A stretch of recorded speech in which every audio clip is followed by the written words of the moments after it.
अनमोल मोती कार्यक्रम में आपका स्वागत है। ओम शांति। कहा गया है, निश्चय आत्मक बुद्धि विजयंती। निश्चय में ही विजय है। अब हम देखें कि हम 100% निश्चय रखेंगे तो हमारी विजय भी 100% होगी, पूरी विजय हमको प्राप्त होगी। अगर हमारे निश्चय में कमी आ जाती है तो हमारी विजय में भी कमी आ जाती है। और निश्चय पर आधारित विजय, उसमें किसी प्रकार की भी हमको मेहनत करने की, किसी प्रकार का सोच विचार करने की, किसी प्रकार की चिंता करने की ज़रूरत नहीं पड़ती। जितना जितना निश्चय कम होगा उतना उतना विजय प्राप्त करने में भी हमें मेहनत लगेगी। कई बार हमारी हिम्मत घट जाएगी, उमंग उत्साह घट जाएगा, निराशा आ जाएगी, हमारे अंदर आलस्य पैदा हो जाएगा। हम अपने लक्ष्य के लिए, प्राप्ति के लिए भी अलबेले हो जाएंगे। अब हम अपने निश्चय को अगर चेक करने की कोशिश करें तो हमारे सामने 3 बातें आती हैं। पहली बात, सबसे ज़्यादा हमारे निश्चय का आधार है परम पिता परमात्मा। परम पिता परमात्मा कहते हैं कि मुझ परमात्मा के पास तीनों कालों का ज्ञान है, क्योंकि मैं परम पिता हूँ।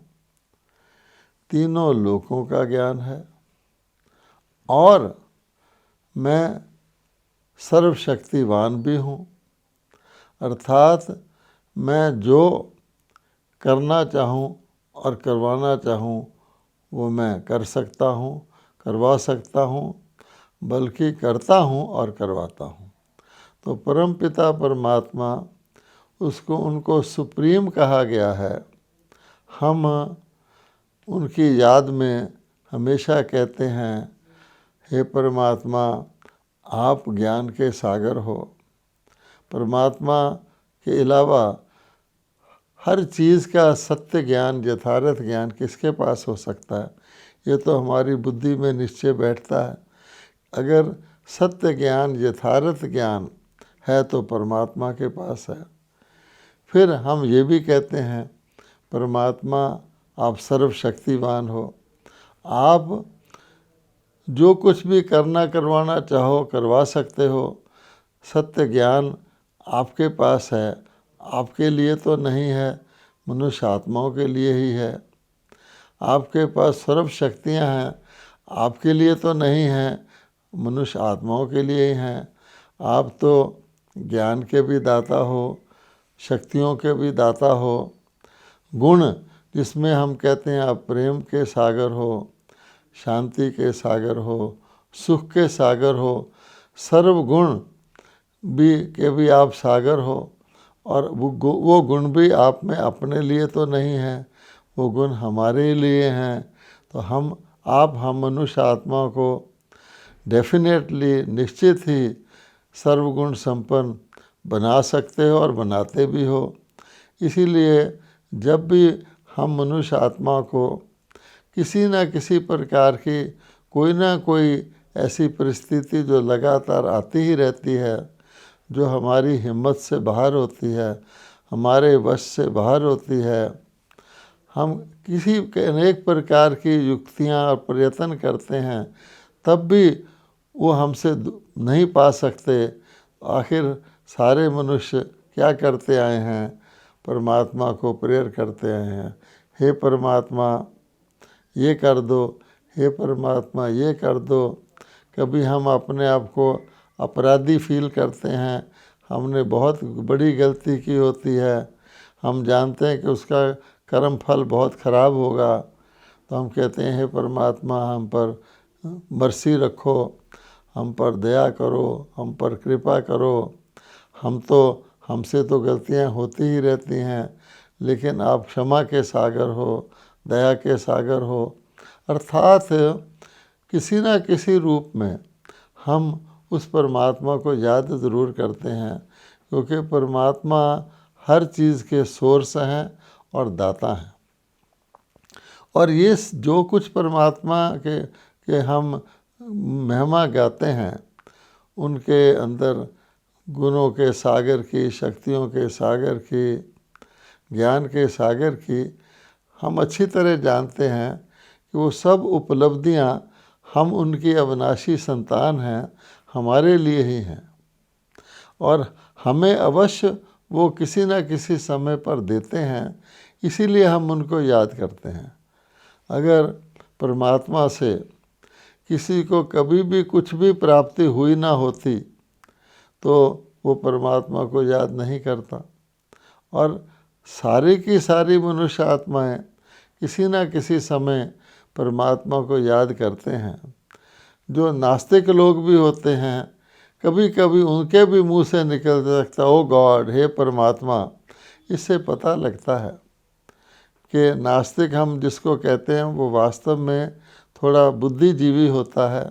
जिनको हम आस्तिक कहते हैं वो भी एक प्रकार के नास्तिक ही हैं, क्योंकि बिना जाने किसी में विश्वास करना, बिना उसके सही उसकी पहचान या उनसे प्राप्ति की पहचान के ऐसे ही कहना हम भगवान को मानते हैं, वो भी नास्तिक के समान ही होते हैं।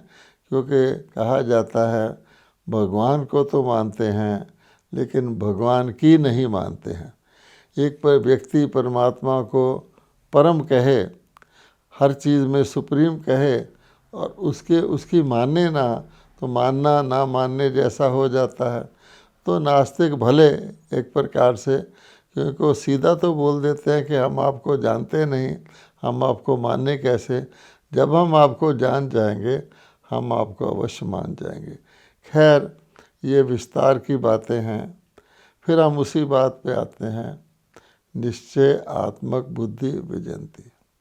अब बात आती है, एक तो परमपिता परमात्मा पर निश्चय ना करने का हम मनुष्यात्माओं के पास एक भी कारण नहीं है। अब दूसरी बात ये आती है, ये सृष्टि नाटक जो है जिसके अंदर हम एक्टर हैं।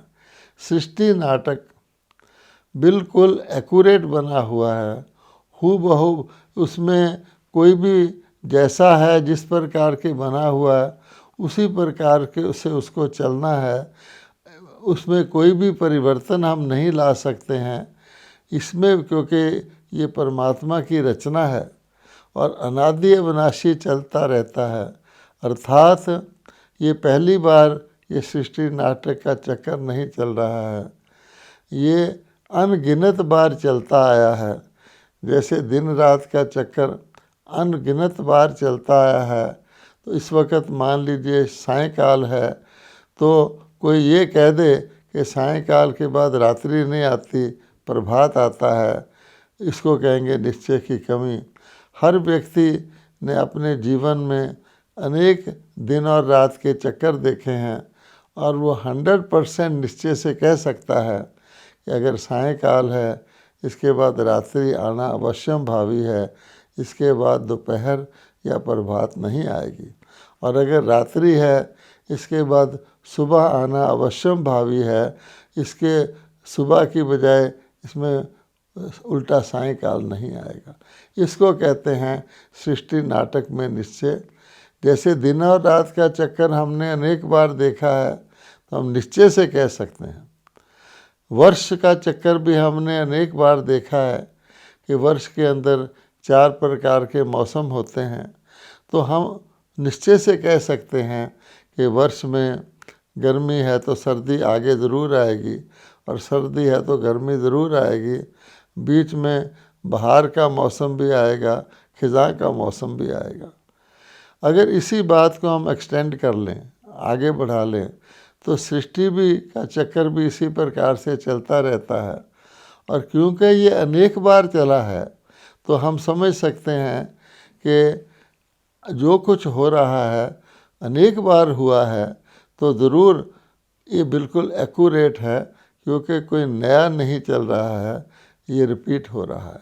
तो एक्यूरेट में हम समझ सकते हैं, मोटे रूप से हम कहें कि अगर इस समय दुनिया में अति दुख है, अथाह दुख है, और दुख को दूर करने के सभी उपाय फेल हो चुके हैं, और जो जो हम उपाय करते हैं दुख बढ़ता जा रहा है, और कहा भी गया है मर्ज बढ़ता गया जूं जूं दवा की।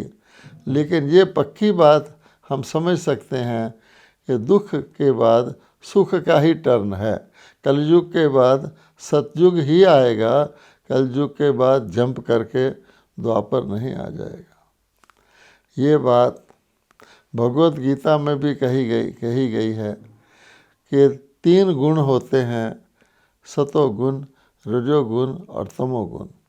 सतोगुण सुख देने वाला होता है, रजोगुण सुख की कमी हो जाती है, और तमोगुण में अति दुख हो जाता है। तो भगवत गीता में साफ साफ कहा हुआ है कि जब सतोगुण होता है उस समय रजोगुण और तमोगुण नहीं होते हैं, और जब रजोगुण आ जाता है उस समय सतोगुण और तमोगुण नहीं होते हैं, और जब तमोगुण आ जाता है उस समय सतोगुण और रजोगुण नहीं होते हैं, और तमोगुण के बाद सतोगुण को ही आना है। इतनी सिंपल बात है, जो व्यक्ति अगर एक दिन से भी मिलाए तो हूबहू टैली करती है कि जब प्रभात होती है, दिन निकलता है, उस समय सुबह, दोपहर, शाम और रात नहीं होती, और जब सुबह हो जाती है उस समय प्रभात नहीं होता, दोपहर, शाम और रात नहीं होती, और जब सायंकाल हो जाता है तो उस समय रात्रि नहीं होती, प्रभात नहीं होती, सुबह नहीं होती और दोपहर नहीं होती। ये तो हम रोज़मर्रा देखते हैं। अगर ऐसा है तो इसी नियम को हम अगर सृष्टि चक्र पर अप्लाई करें तो हमें साफ साफ क्या ज़ाहिर होगा कि जो युग है, जो उस समय गुण पर चल रहा है, उसको हमें पहले अच्छी तरह समझना होगा। तो जब हम कहते हैं हमें परम पिता परमात्मा पर निश्चय है और वो दाता है और उसके पास जो कुछ है वो हमारे लिए है, ये बात हम अच्छी तरह समझ जाते हैं, और जो कुछ उसके पास है वो हमने वर्णन भी करते हैं, हे भगवान हमें ज्ञान चाहिए। हम भगवान से क्या कहते हैं, मुझे धन नहीं चाहिए, रतन नहीं चाहिए, मुझे ज्ञान धन चाहिए, क्योंकि ज्ञान धन से मेरी सदगति आप ही हो जाएगी। फिर हम कहते हैं भगवान हमें ज्ञान तो मिल जाए, लेकिन ज्ञान को जीवन में लाने की शक्ति भी चाहिए। कोई डॉक्टर किसी को कह दे कि तू ये दवाई खा, लेकिन वो दवाई बहुत स्ट्रांग है, क्योंकि भगवान सतोगुण का ज्ञान देगा, और तमोगुणी दुनिया के अंदर हम सतोगुण के ज्ञान को धारण कैसे कर सकेंगे। जैसे आजकल डॉक्टर व्यक्ति को दूध घी से दूर रहना के कहते हैं, और हम जानते हैं कि सतयुग में कहा गया कि दूध घी की नदियाँ बहती थीं। एक उदाहरण के तौर पर श्री कृष्ण को दिखाया गया है, मक्खन चोरी करके भी खा जाते थे।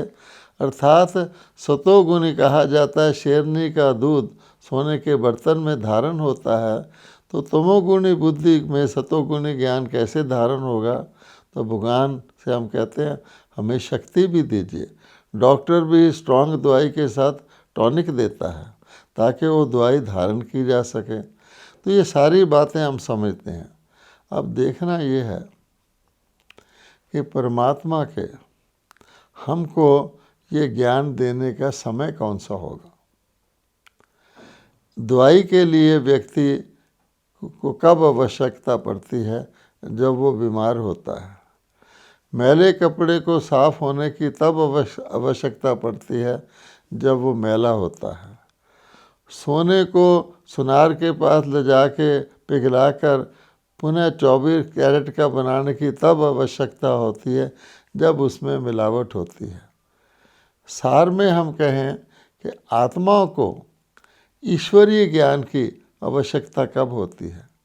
ऐसे नहीं है कि आत्माओं को हर समय ईश्वरीय ज्ञान की आवश्यकता होती है और ईश्वरीय ज्ञान उपलब्ध होता है। जैसे दिन में सूर्य निकला हुआ हो तो सूर्य के समय कोई नकली प्रकाश की आवश्यकता नहीं होती। प्रायः लोग कह भी देते हैं ऐसा करना तो सूर्य को चिराग दिखाने के बराबर है। या हम देखते हैं कि सूर्य निकला हुआ है और किसी व्यक्ति की कार की हेडलाइट्स ऑन है तो सामने वाले इशारा ऐसे ऐसे करते हैं अपनी बत्ती को बुझा लो, इसकी आवश्यकता नहीं है। तो यूँ भी कहा गया है आवश्यकता ही आविष्कार की जर्नी है। बिना आवश्यकता के पानी भी कोई व्यक्ति को प्यासा नहीं है तो उसको आप पानी देंगे, उसको पानी की आवश्यकता नहीं है।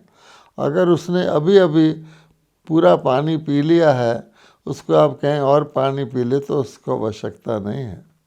पशु के लिए आप देखेंगे, पशु को आप भोजन आहार देते हैं, फॉडर खिलाते हैं, चारा खिलाते हैं, तो जब पशु का पेट भर जाता है पशु चारा बिल्कुल भी स्वीकार नहीं करता है और ज़बरदस्ती पशु को आप और चारा खिलाने की कोशिश करेंगे तो सींग मारेगा। इसी प्रकार से छोटे बच्चे को भी आप देखेंगे, उसको आप दूध पिलाते हैं, जितना दूध उसको आवश्यक है वो पी लेता है। उसके बाद आप उसको ज़्यादा दूध पिलाने की कोशिश करेंगे तो कटोरी को फेंक देगा। लेकिन जब मनुष्य बड़ा हो जाता है उसकी अपनी वो नॉर्मल क्षमताओं को सप्रेस करता है, उसको स्वाद लगने वाला भोजन है तो ज़रूरत से ज़्यादा खा जाता है। उस समय फिर वो इस नेचुरल नियम से वंचित हो जाता है। इसी प्रकार से सृष्टि का हाल है। तो जब सृष्टि शुरू में नियम और मर्यादाओं पर चलती है और सारी सृष्टि के सभी आत्माएं सुखी होते हैं, जिसको हम सतयुग कहते हैं, किसी को किसी प्रकार की दुख और अशांति का नाम नहीं होता, सभी भरपूर होते हैं, उस समय आप सोचिए कि परमात्मा को अवतरित होकर के मनुष्य आत्माओं को ज्ञान स्वरूप बनाना, गुण मूर्त बनाने की आवश्यकता ही नहीं रहती। सूर्य निकला हुआ है, उस समय किसी को ना भक्ति की आवश्यकता रहती है, ना कोई किसी को दान पुण्य कर सकता, क्योंकि सारे ही संपन्न हैं। कौन किसको दान पुण्य करेगा? जैसे कोई रजा हुआ व्यक्ति हो, उसको किसी चीज़ की आवश्यकता नहीं रहती। तो कहा गया है कि सतयुगी देवी देवताएं सर्वगुण संपन्न थे, 16 कला या तो चंद्रवंशी, 14 कला संपूर्ण थे, संपूर्ण निर्विकारी थे, मर्यादा पुरुषोत्तम थे, हिंसा परमो धर्म का पालन करने वाले थे। तो वहाँ पर तो ईश्वरीय ज्ञान की आवश्यकता ही नहीं रहती। इसी प्रकार से हम देखेंगे, अगर इस बात को शॉर्ट करने के समझने की कोशिश करें तो सतयुग के बाद त्रेता युग आता है, 14 कला संपूर्ण चंद्रवंशी देवी देवताओं का। द्वापर आता है तो देवी देवता तो नहीं रहते, लेकिन रजोगुण होता है, वहाँ भी दुख और अशांति थोड़ी सी नाम मात्र की शुरू होती है। और फिर जब धीरे धीरे दुख अशांति बढ़ता है, जैसे सायंकाल होता है सूर्यास्त से पहले, उस समय व्यक्ति को रात्रि के लिए बत्तियों की ज़रूरत नहीं रहती, सूर्य का थोड़ा थोड़ा प्रभाव रहता है और व्यक्ति का कार्य चलता है। इसको हम द्वापर युग कहते हैं। जब धीरे धीरे अंधेरा छा जाता है फिर व्यक्ति को नकली रोशनियों की आवश्यकता रहती है, और अंत में आकर के जब घोर अंधकार हो जाता है, यानी व्यक्ति को हर प्रकार से अंधकार में क्या होता है, व्यक्ति ठोकर खाता है, व्यक्ति सांप को रस्सी समझता है, रस्सी को सांप समझता है, उसकी गति बहुत कम हो जाती है, कहीं ना कहीं उसको ऐसे जैसे अंधा व्यक्ति चलता है, इस प्रकार से वो दुनिया में चलता है। तो आज कहा जाता है कि दुनिया में घोर अंधेरा मचा हुआ है। मनुष्य पुकारते हैं, हे भगवान हमें अंधकार से प्रकाश की ओर ले चलो, और वो समझते हैं कि इतना कन्फ्यूज़न है, इतनी भय है, इतनी चिंता है, जिसको सोचने की भी आवश्यकता नहीं होती, उसको इतनी चिंता और भय है। तो कहने का भाव ये है, ऐसी परिस्थिति में ही परमात्मा को आकर के मनुष्य आत्मा को ज्ञान देने की आवश्यकता होती है, और वो देते हैं।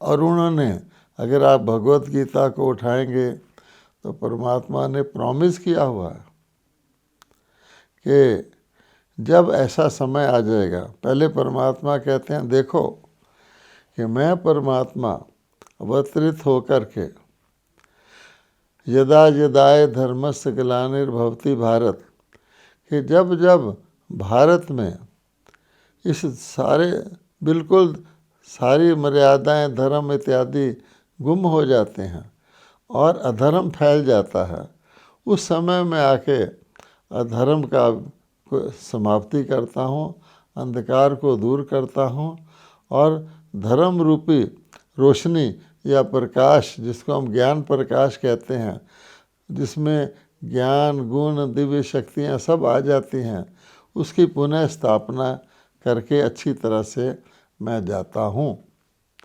लेकिन साथ साथ पर भगवान हमें ये भी बता देते हैं कि ये जो मैं अच्छी तरह से सत्य की स्थापना, सारे मर्यादा युक्त सतोगुणी सृष्टि की पुनः स्थापना करके जा रहा हूँ, एक दिन फिर वही आएगा, सारा सृष्टि चक्कर घूम जाएगा, फिर ऐसी ही परिस्थिति पुनः आ जाएगी तो मैं पुनः आऊँगा। भगवान ने कहा है ना, यदा यदा, जब जब ऐसा होगा तब तब मैं आऊँगा। तो कितना क्लियर भगवान ने हमें निश्चय दिलवाया हुआ है। हमारे लिए परमात्मा के बारे में सब कुछ निश्चित है, वही विश्व के परिवर्तक हैं, वही दाता हैं। और समय के बारे में भी हमारी बुद्धि में निश्चित तौर पे आ जाता है कि वो समय कोई और नहीं है, वो समय वर्तमान समय ही है, जब धर्मग्लानि के, अमर्यादा के सभी लक्षण सृष्टि पर उपस्थित हैं, और सभी के जीवन से ही पता लगता है। और जिस प्रकार का आज विश्व में दृश्य है, उससे साफ साफ पता लगता है कि ये अधर्म की, अमर्यादा की, हिंसा की, विकारों की अति हो चुकी है। तो इसलिए अब देखना ये है कि हमें निश्चय जब हो जाता है तो निश्चय आत्मक बुद्धि की तो विजय निश्चित है। फिर हमारा निश्चय डगमग क्यों होता है, एक मोटी सोचने की बात है। वो इसलिए होता है कि भगवान कहते हैं कि मैं तुम्हारी तमोगुणी बुद्धि, कलयुग में है हम, तो हमारी बुद्धि कलयुगी ही होगी। कलयुग में तमोगुण प्रधान होता है तो तमोगुणी ही होगी, अर्थात बुद्धि तो सबके अंदर है। लेकिन जैसा कहा गया है, विनाश काल विपरीत बुद्धि, तमोगुण हमारी बुद्धि को विपरीत कर देता है। हम सोचते तो अपने लिए अच्छा है, लेकिन विपरीत होने के कारण, उसके अंदर विकारों का वायरस होने के कारण उल्टा हो जाता है। यह हम सबका अनुभव है। अब भगवान कहते हैं कि मैं तुम्हें सद्बुद्धि देता हूँ, अपनी बुद्धि को खाली करो और मेरी सद्बुद्धि को धारण करो। जो सतो प्रधान बुद्धि मैं रिप्लेस कर रहा हूँ तुम्हारी तमोगुणी बुद्धि को, तो निश्चित ही तुम्हारी विजय है। हम छोटी सी गलती क्या करते हैं कि बीच बीच में हम अपनी बुद्धि को यूज़ करना शुरू कर देते हैं। सतोगुणी बुद्धि हमें उपलब्ध है, लेकिन निश्चय भी है कि सतोगुणी बुद्धि से मेरा कल्याण होगा। लेकिन बीच बीच में, जिसको हम मन मत कहते हैं, कि प्राणी संस्कारों के वशीभूत होकर, और जो प्राणी दुनिया में हम रह रहे हैं उसके साथ संबंध बिल्कुल तोड़ने की बजाय, उसकी तरफ पीठ मोड़ने की बजाय थोड़ा बहुत हमारा उस दुनिया में आकर्षण रहता है, उसका हमारा साथ संबंध रहता है। इसलिए जब हम अपनी बुद्धि को यूज़ करते हैं उस समय सतोगुणी बुद्धि से हम अपने आप को डिस्कनेक्ट कर लेते हैं। जैसे सूर्य के ऊपर एक बहुत घना बादल आ जाए तो अंधकार लगने लग जाता है। तो इसलिए निश्चित रहने के लिए हमें अपनी बुद्धि से सोचने की भी आवश्यकता नहीं है। ईश्वरीय बुद्धि जो हमें प्रदान हो रही है उस पर, उसके आधार पर हम चलेंगे तो सोचने की भी आवश्यकता नहीं है। तो हम सदा निश्चिंत रहेंगे, निश्चित रहेंगे, निश्चय पे काम रहेंगे और हर बात में हमारी विजय होती रहेगी। ओम शांति।